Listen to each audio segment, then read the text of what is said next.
বাংলাদেশের অন্যতম একটি ইসলামী সংগঠন বাংলাদেশ ইসলামী ছাত্র শিবির।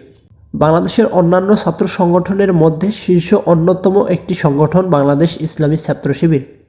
বাংলাদেশের অন্যান্য সংগঠনের যখন কমিটি গঠন করা হয় তখন হরহামেশায় বিভিন্ন মারামারি এবং নানা ধরনের হট্টগোলের মতো ঘটনা ঘটে থাকে, কিন্তু বাংলাদেশ ইসলামী ছাত্র শিবির তারা কেন্দ্র থেকে শাখা এবং উপশাখা পর্যন্ত যত কমিটি দিয়ে থাকে তাদের মারামারি বা হট্টগোল করতে দেখা যায় না। কিন্তু কেন সেটা চলুন জেনে আসা যাক। বাংলাদেশ ইসলামী ছাত্র শিবির এদেশে ইসলামিক সংগঠন হিসেবে বেশ পরিচিত। ইসলাম একটি শান্তিপূর্ণ ধর্ম, আর তারা ইসলামকে ফলো করে।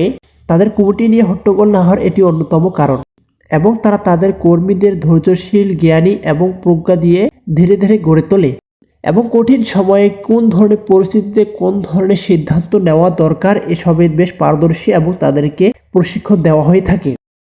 এবং তারা আল্লাহর সন্তুষ্টির জন্যই এদেশে ইসলাম কায়েমের জন্য বাংলাদেশ ইসলামী ছাত্র শিবির করে থাকে বলে তারা জানায়।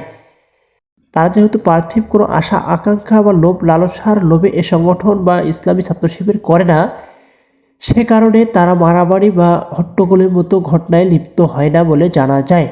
এবং আরও জানা যায় তারা বেশ আদর্শিক এবং চরিত্রবান হয়ে থাকে এবং বেশ ধৈর্যশীল।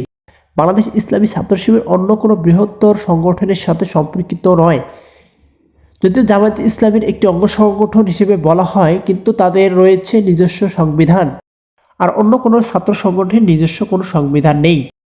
তারা জানায় বাংলাদেশ জামায়াতে ইসলামের সাথে তাদের আদর্শগত মিল থাকায় তাদের সাথে আমরা একত্রিত হয়ে কাজ করে থাকি। তারা তাদের সংগঠনের নেতা নির্বাচিত করার সময় গণতান্ত্রিক পদ্ধতিতে সদস্যদের প্রত্যক্ষ ভোটে সভাপতি নির্বাচিত হয়ে থাকে। কর্মীরা সংগঠনের সভাপতি নির্বাচনকালে যোগ্য, মেধা, প্রজ্ঞা এবং অন্যান্য যোগ্য সম্পন্ন ব্যক্তিকেই নির্ধারণ করে বা নির্বাচন করে থাকে। এ সংগঠনে পকেট কমিটি বা টাকার বিনিময়ে কাউকে পদ দেওয়া হয় না, যোগ্য ব্যক্তিকেই নির্বাচন করা হয়ে থাকে।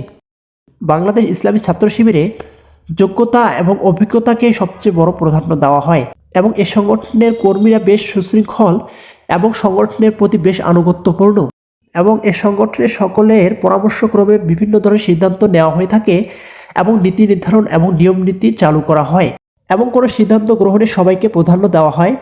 এরা বেশ আদর্শগত এবং চারিত্রিক এবং সুশৃঙ্খল হওয়ায় এ সংগঠন মারামারি এবং হট্টগোলের মতো কুরুচিপূর্ণ ভাবভঙ্গি না থাকায় এ সংগঠনের কমিটি নিয়ে মারামারি বা হট্টগোল করে না।